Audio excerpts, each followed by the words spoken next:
Bonsoir, mesdames et messieurs. Le diabète gestationnel a un taux de prévalence situé entre 5 et 15% dans le monde.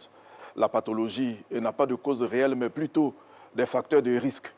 Diabète dans la famille, faire de gros bébés, surpoids et aussi l'âge.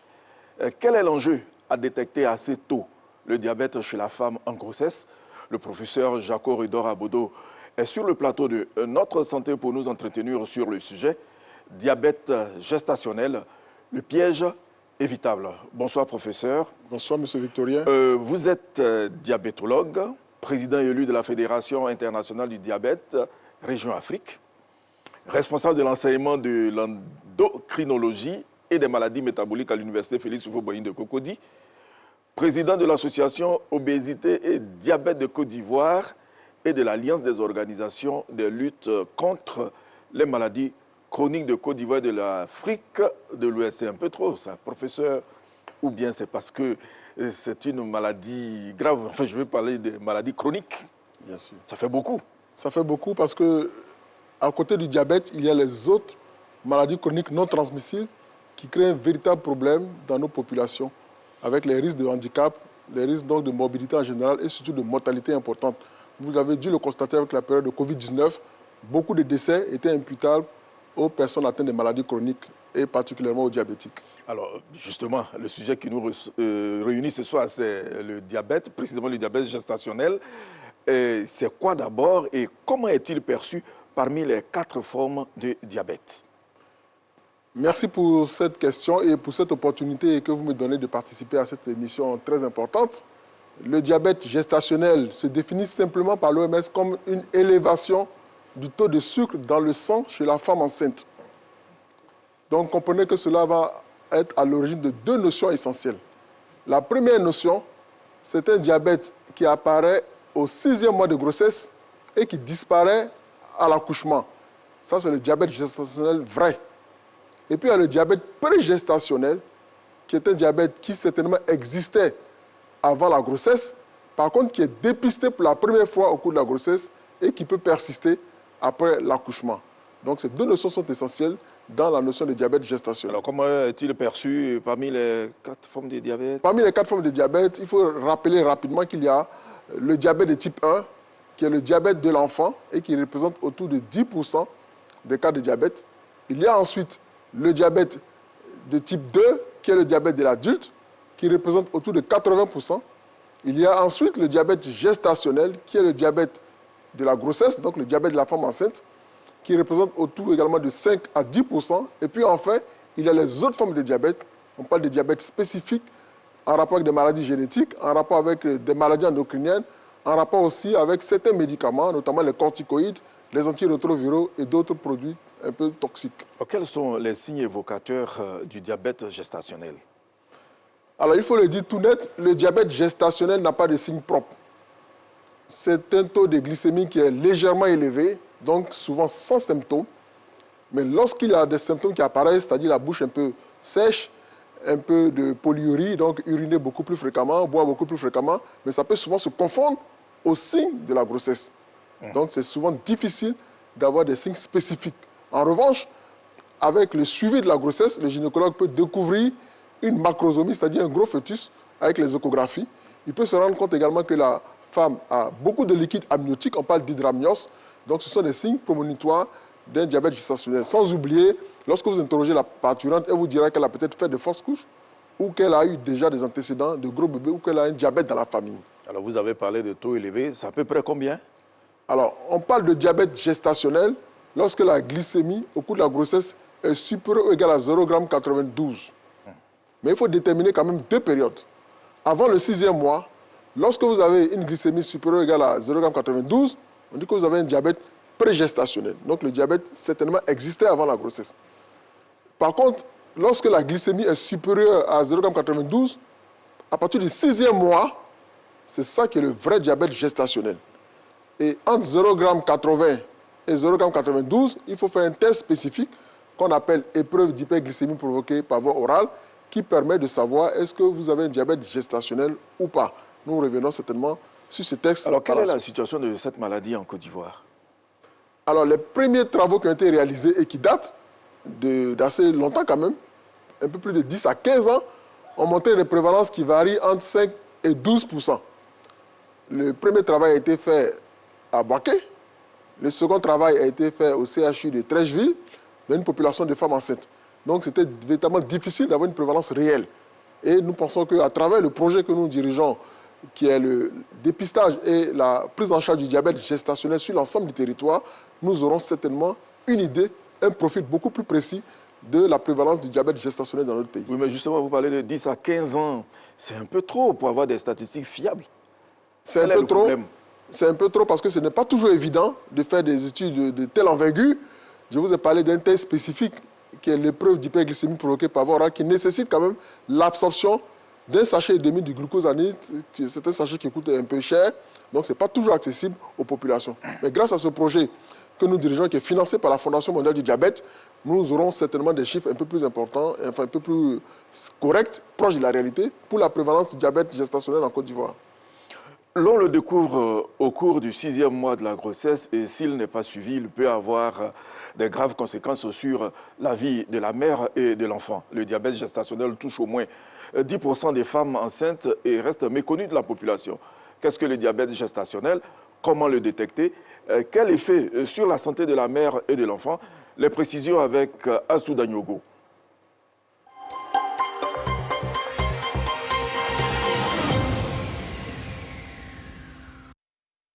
Le diabète gestationnel, diabète qui se déclare au cours de la grossesse, concerne environ 10% des femmes enceintes en Côte d'Ivoire. La plupart du temps, ce diabète disparaît après la grossesse, mais il n'est cependant pas à prendre à la légère, en raison des conséquences délétères qu'il peut avoir à la fois sur la mère et pour l'enfant.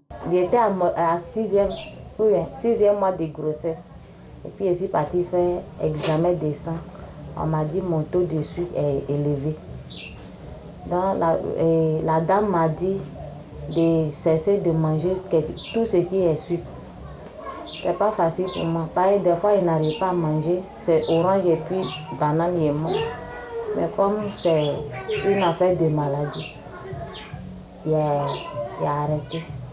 Ce que je peux dire à la population, c'est que quand on va à l'hôpital, qu'on nous demande de faire échographie ou bien analyse, là, il faut qu'on fasse ça.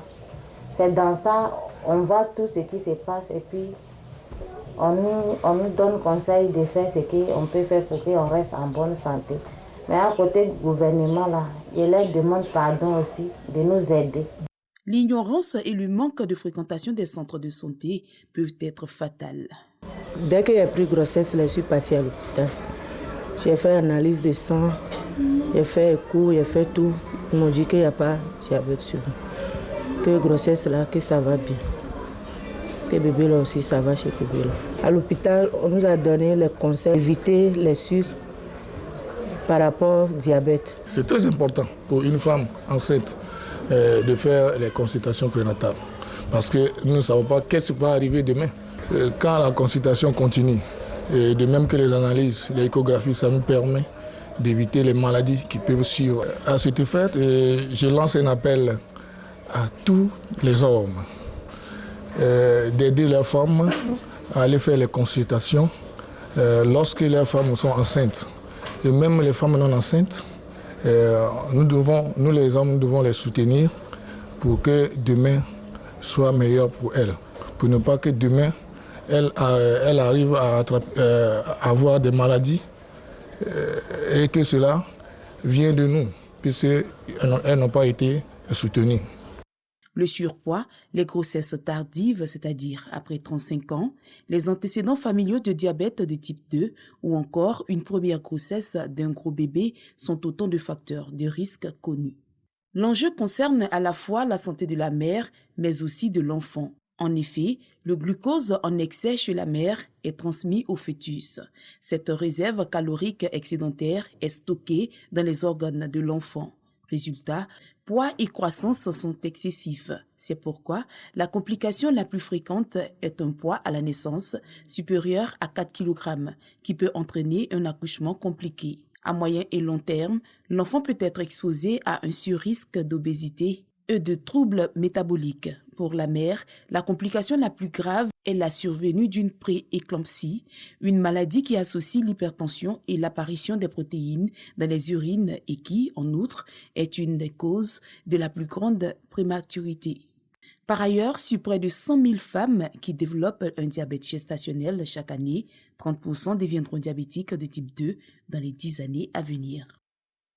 Professeur, pour que demain soit meilleur pour nos mamans, nos épouses et nos filles, quels sont les facteurs de risque?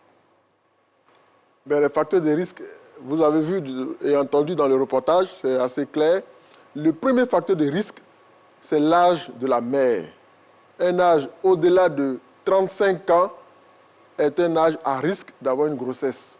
C'est le premier facteur de risque. Le deuxième facteur de risque, c'est une notion de diabète dans la famille. La notion de diabète dans la famille traduit l'hérédité du diabète. Ça peut être le père, la mère, les frères et sœurs, et souvent même les enfants. Donc le fait d'avoir une notion de diabète dans la famille, mais également d'avoir déjà fait un diabète gestationnel, d'avoir eu un gros bébé à la naissance, qu'on appelle le macrosome, et puis souvent la notion de fausse couche ou de mort in utero peuvent être des facteurs très importants à connaître. Il ne faut pas oublier l'obésité. Le support de l'obésité chez la femme est un facteur très important. Et puis, il y a aussi des facteurs génétiques en rapport avec l'ethnie. Il s'agit notamment des Africains dans le monde, ils ont été reconnus comme tels, également les Indiens, et puis les Hispaniques aux États-Unis. Donc voilà un peu des races et des facteurs de risque qui sont associés à la prévalence élevée du diabète gestationnel dans les populations, et particulièrement en Côte d'Ivoire et en Afrique. Toutes les femmes en grossesse sont-elles à risque? Toutes les grossesses ne sont pas à risque. Je l'ai dit, il y a des facteurs de risque. Et même au-delà de ces facteurs de risque, on se rend compte également que 30 à 40% des femmes enceintes qui n'ont pas ces facteurs de risque peuvent également avoir un diabète gestationnel.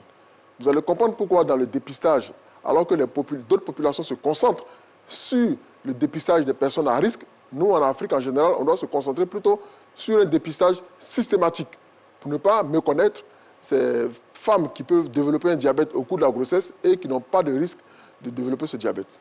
Alors, quelles sont les conséquences directes de ce type de grossesse? Alors, les conséquences sont à apprécier à deux niveaux.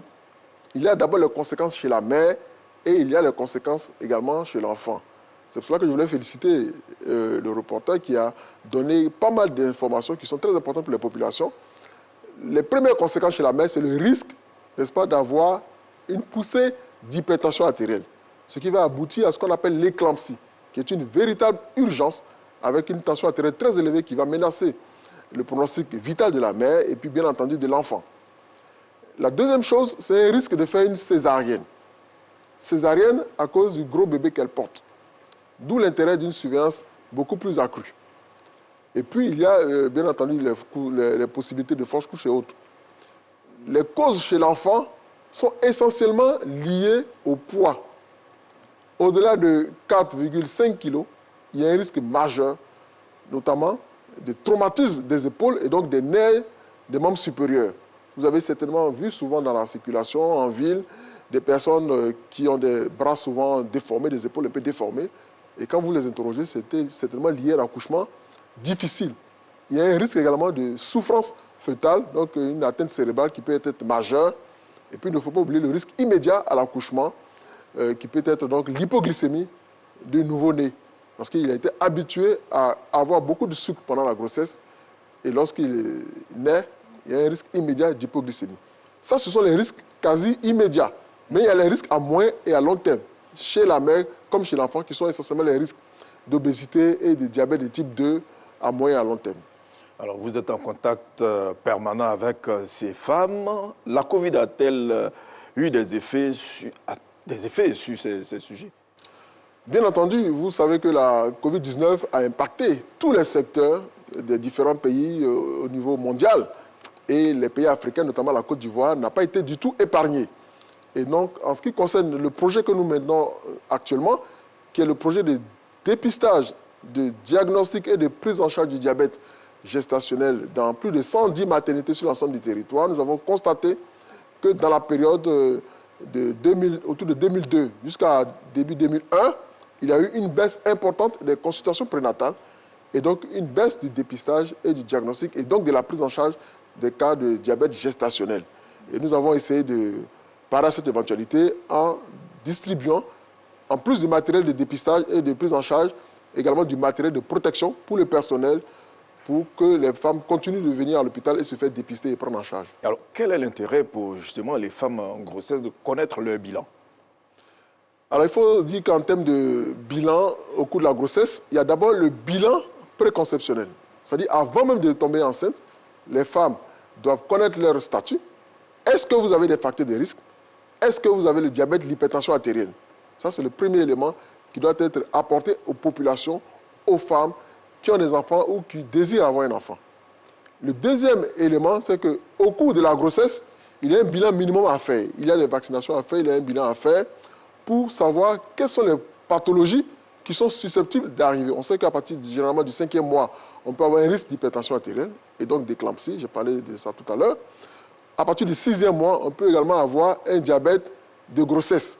Donc c'est important, à ce stade-là, de commencer déjà à faire les bilans nécessaires et pour détecter le maximum de pathologies et donc de prévenir ces conséquences sur la grossesse et donc en rapport avec les conséquences chez la mère et chez l'enfant. Justement, j'ai failli même vous demander pourquoi faire un diagnostic au 6e mois, pourquoi pas avant? On a plus ou moins la réponse. Oui. Un test en un seul temps suffit-il pour réaliser un diagnostic fiable? Alors, ce qui est recommandé, c'est que déjà à la première consultation prénatale, nous demandons aux femmes enceintes d'avoir un premier bilan. En ce qui concerne le diabète gestationnel, il faut déjà avoir une première glycémie. Et cette première glycémie permet de savoir si vous n'avez pas de diabète ou si vous avez déjà un diabète qui existait, qui était méconnu. Parce que vous savez que toutes les populations ne vont pas systématiquement se faire dépister pour le diabète. Donc, avant le 6e mois, on peut déjà savoir si vous avez un diabète qui existait déjà. Par contre, à partir du 6e mois, même si vous n'avez pas de perturbation glycémique, on va maintenant détecter et dépister le diabète de grossesse. Et cela est très important de pouvoir avoir cette glycémie avant le 6e mois et après le 6e mois. Alors, finalement, quel est le véritable enjeu à détecter rapidement le diabète chez une femme en grossesse? Alors, le véritable enjeu, ce serait donc de prévenir les conséquences dont nous avons évoqué tout à l'heure les différents aspects, à savoir les conséquences chez la mère, mais également les conséquences chez l'enfant. Donc, cela permettra à moyen et à long terme de réduire la mortalité maternelle et infantile. Vous savez que ce chiffre est encore important en Côte d'Ivoire et dans la plupart des pays africains. Effectivement, c'est alarmant. Voilà, donc c'est important de pouvoir détecter et dépister le diabète, l'hypertension artérielle et d'autres pathologies qui peuvent compromettre ce couple-là. Alors, vous l'avez montré, hein, le diagnostic est important, mais que faire quand l'on sait que la femme est en danger? D'abord dépister. Et lorsque on a dépisté, il faut maintenant organiser la prise en charge. Cela n'est pas toujours évident. La grossesse dure 9 mois. Il faut sensibiliser les parturientes à respecter toutes les consultations prénatales. Et puis, il faut les amener à suivre ces consultations prénatales et à organiser la surveillance jusqu'à l'accouchement.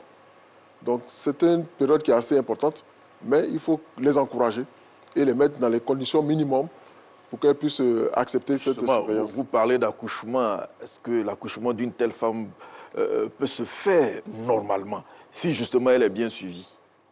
Alors, il faut distinguer deux aspects. Le cas où le diabète gestationnel est diagnostiqué et dépisté tôt, on va mettre en place des mesures d'hygiène de vie, à savoir une alimentation équilibrée. On peut également mettre en place une activité physique régulière, le fait déjà de faire une activité sportive, les charges ménagères, la marche, souvent même la natation, peut suffire. Mais si cela ne suffit pas, on peut être amené à prescrire des médicaments. Il s'agit ici, en l'occurrence, spécialement de l'insuline. Et cette insuline a pour rôle de ramener les taux de glycémie dans les normes. Une glycémie à jeun en dessous de 0,95 g ou bien une glycémie 2 heures après le repas qui doit être en dessous de 1,20 g jusqu'à l'accouchement. Et il ne faut pas oublier de pouvoir également faire une échographie à partir du 8e mois pour voir toujours si la croissance est maintenue dans les normes et si donc il y a la possibilité de faire un déclenchement avant terme ou s'il faut faire même une césarienne, si cela est respecté, ou alors s'il n'y a pas de conséquences majeures dans ce contexte, on peut laisser la parturiente accoucher normalement. Comment amener les femmes en grossesse à se présenter assez tôt dans un centre de santé afin d'obtenir leur taux d'hyperglycémie? Je pense que c'est ce que vous faites déjà. Ces émissions permettent de sensibiliser les populations, mais également, nous aussi sur le terrain, nous essayons de faire ce que nous pouvons faire, distribuer des flyers, des prospectus, faire des campagnes de dépistage, de sensibilisation à l'endroit de toutes les populations, comme nous l'avons déjà commencé depuis 2005. Mais cette fois-ci, nous essayons de faire un focus chez les femmes enceintes, dans les maternités, et puis chez les femmes aussi en âge de procréer. C'est les jeunes dames qui sont dans des écoles spécialisées, qui sont dans les universités, un peu partout, pour leur faire comprendre qu'elles doivent d'abord connaître leur état avant d'être enceintes. Et lorsqu'elles sont enceintes, il faut qu'elles fassent l'effort de faire le dépistage du test de diabète pour détecter s'il y a lieu un diabète de grossesse, le prendre en charge pour mener l'accouchement jusqu'à son terme.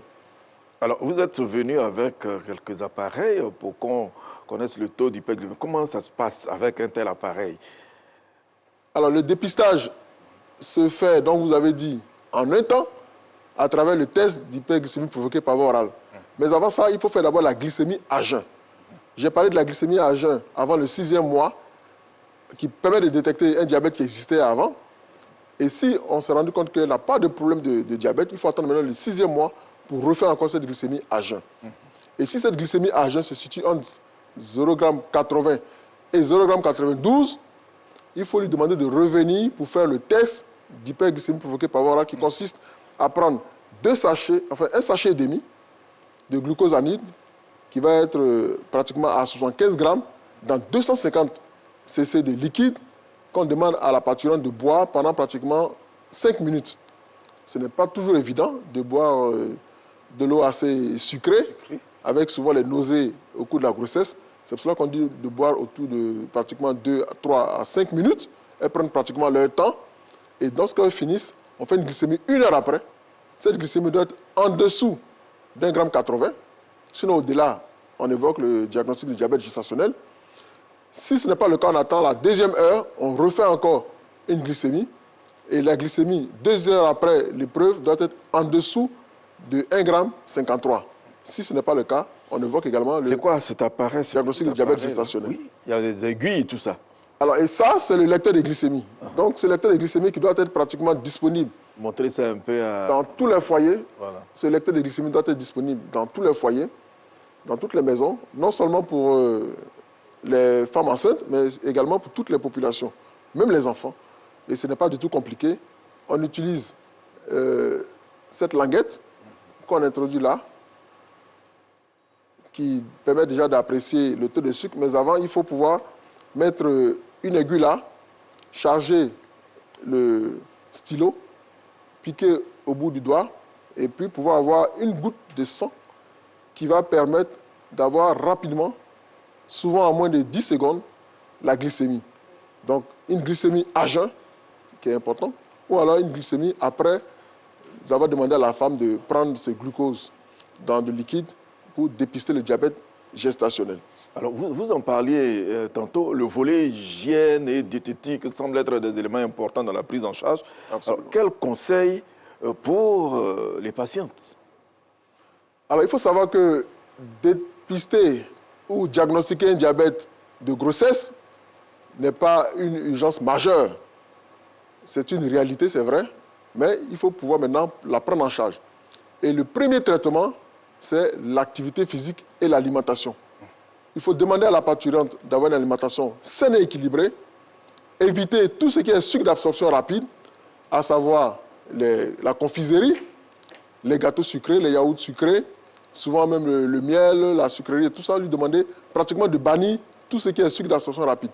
De privilégier dans son alimentation les aliments riches en fibres, les légumes notamment, réduire la quantité de féculents, parce que la prise de poids au cours de la grossesse également peut être impactée, le taux de sucre pendant cette grossesse. Donc voilà quelques mesures d'hygiène diététique qui doivent être associées à une activité physique. J'ai parlé de la marche tout à l'heure. Il faut donc intégrer ces aspects. Et lorsque cela n'est pas suffisant, on peut maintenant faire appel au traitement, en particulier faire appel à l'insuline pour équilibrer voilà, c'est ce que j'allais demander. Après la nutrition, le sport, si ça ne va pas, à quel moment on s'adresse à la pharmacologie? Alors, donc, lorsque on demande à la parturiente d'utiliser ces mesures hygiéno-diététiques, on la revoit rapidement, 1 semaine à 2 semaines après. Si les glycémies à jeun ne sont pas en dessous des valeurs dont nous avons parlé tout à l'heure, nous sommes amenés à prescrire de l'insuline. Mais ce n'est pas du tout compliqué. L'insuline peut s'injecter soit à travers cette seringue, ça reste encore d'actualité, même si ça a été remplacé maintenant par les stylos, mais c'est surtout le stylo qui est beaucoup plus pratique d'utilisation. Donc, on a différents types d'insuline. Les insulines d'action rapide pour faire baisser les glycémies après les repas, et puis les insulines d'action lente pour faire baisser les glycémies à jeun. Si la parturiente a tendance à avoir des glycémies à jeun élevées et des glycémies après les repas élevées, on va lui donner 2 types d'insuline. L'insuline lente pour faire baisser les glycémies à jeun et l'insuline rapide pour faire baisser les glycémies après le repas. Alors, avant d'achever cette émission, professeur, on va parler de la conférence de presse de l'Association des internes des hôpitaux de Côte d'Ivoire. Cette association a présenté officiellement son bureau national le mardi 8 février 2022. À cette occasion, le plan d'action pour l'année 2022 a été dégagé par le nouveau président. Assou Touré Danyogwa a assisté à la conférence de presse dans la salle de conférence du centre hospitalier universitaire de Cocody. Son témoignage dans un récit d'Anicette Kona.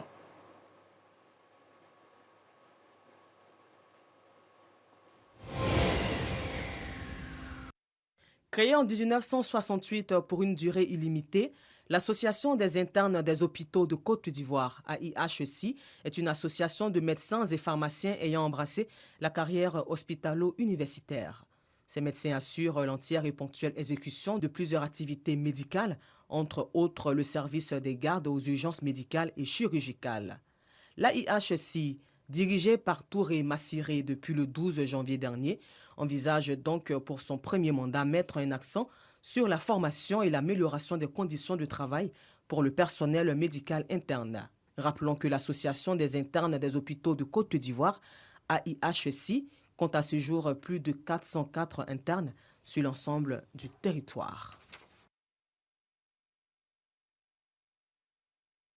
Entre 2019 et 2022, pour quel objectif?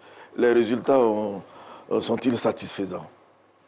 Alors, c'est donc ici l'occasion de faire un clin d'œil à l'association Obésité et Diabète de Côte d'Ivoire que nous dirigeons, qui reçoit régulièrement le soutien de la Fondation mondiale du diabète.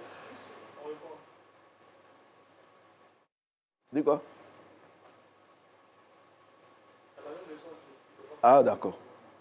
On reprend la question. Okay. Après le... D'accord.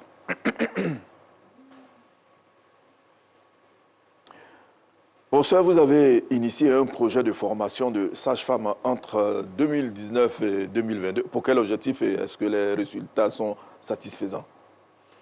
Alors, merci pour cette question importante. Donc, c'est l'occasion de faire un clin d'œil à l'association Obésité et Diabète de Côte d'Ivoire que j'ai l'honneur de diriger, qui, en partenariat avec la Fondation mondiale du diabète et le ministère de la Santé et de l'Hygiène publique, la couverture maladie universelle, a initié depuis 2009 des projets importants pour la Côte d'Ivoire. Le premier projet, c'était en 2012-2015, qui a permis de mettre en place les microcliniques du diabète dans plusieurs régions de la Côte d'Ivoire. Le deuxième projet a concerné la réduction des amputations et donc des plaies chez les diabétiques, qui a également été intégré dans plusieurs centres de diabétologie en Côte d'Ivoire. Et puis maintenant, le dernier projet, 2019-2022, qui est cette fois-ci focalisé sur le diabète gestationnel pour réduire la mortalité maternelle et infantile. Alors, ce projet avait essentiellement 3 grands volets. Le premier volet, il s'agissait donc d'équiper plus de 110 maternités sur l'ensemble du territoire pour pouvoir permettre aux sages-femmes et aux gynécologues sur le terrain de pouvoir dépister de façon précoce le diabète de grossesse, de le prendre en charge et de mener la grossesse en son terme. Le deuxième volet de ce projet consistait à la formation de ce personnel-là. Il y avait 500 personnes à former, mais nous avons pour l'instant formé 250. Et cette formation a permis non seulement aux sages-femmes, mais également aux gynécologues, aux pédiatres, aux diabétologues et aux nutritionnistes et diététiciens de comprendre les mécanismes de l'apparition de ce diabète, de savoir le dépister et d'organiser également la prise en charge concertée sur le terrain. Et puis le troisième volet de ce projet consistait aux campagnes donc, de sensibilisation et de dépistage et surtout aux activités de collecte de données dans les registres qui ont été mis en place à cet effet. Et cela nous a permis d'avoir des résultats assez probants. À peu près 250 000 femmes enceintes dépistées dans l'ensemble de ces 110 maternités et puis autour de 5% de prévalence du diabète gestationnel. Donc voilà un peu le reflet de l'incidence, de la prévalence du diabète de grossesse dans les populations ivoiriennes que nous allons certainement publier au Grand Congrès africain d'endocrinologie et de diabétologie qui aura lieu en mai en Côte d'Ivoire. Alors pour terminer, c'est bien de former les sages-femmes et autres, mais après la fermeture du CHU de Yopougon, qu'avons-nous comme centre de référence ou, si vous voulez, service de pointe aujourd'hui?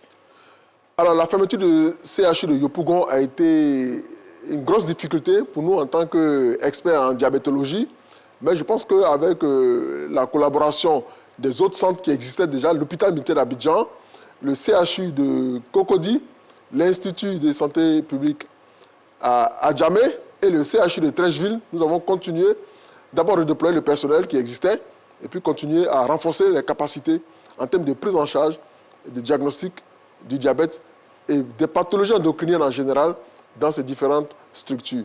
En ce qui concerne le CHU de Yopougon, il y a un volet quand même qui a été délocalisé à l'hôpital de l'Académie de la Mer pour tous ceux qui sont à Yopougon. Donc la diabétologie continue de fonctionner et nous espérons que dans les jours et les mois à venir, nous aurons encore des centres plus renforcés avec des hospitalisations pour que les patients diabétiques en Côte d'Ivoire puissent continuer à se faire prendre en charge correctement, nonobstant ce qui est déjà fait à l'intérieur du pays avec plus de 30 à 35 centres qui existent déjà dans plusieurs régions en termes de prise en charge et donc de décentralisation de la prise en charge du diabète en Côte d'Ivoire. Cette émission est terminée. Je recevais le professeur Jaco-Redor Abodo, président élu de la Fédération internationale du diabète région Afrique, responsable de l'enseignement de l'endocrinologie et des maladies métaboliques à l'université Félix Houphouët-Boigny de Cocody, président de l'association Obésité et Diabète de Côte d'Ivoire et de l'Alliance des organisations de la lutte contre les maladies chroniques de Côte d'Ivoire et de l'Afrique de l'Ouest. Rendez-vous dans 15 jours pour un autre numéro de Notre Santé. Merci, professeur. C'est moi qui vous remercie. Bonne suite de programme sur RTI 1. Bonsoir.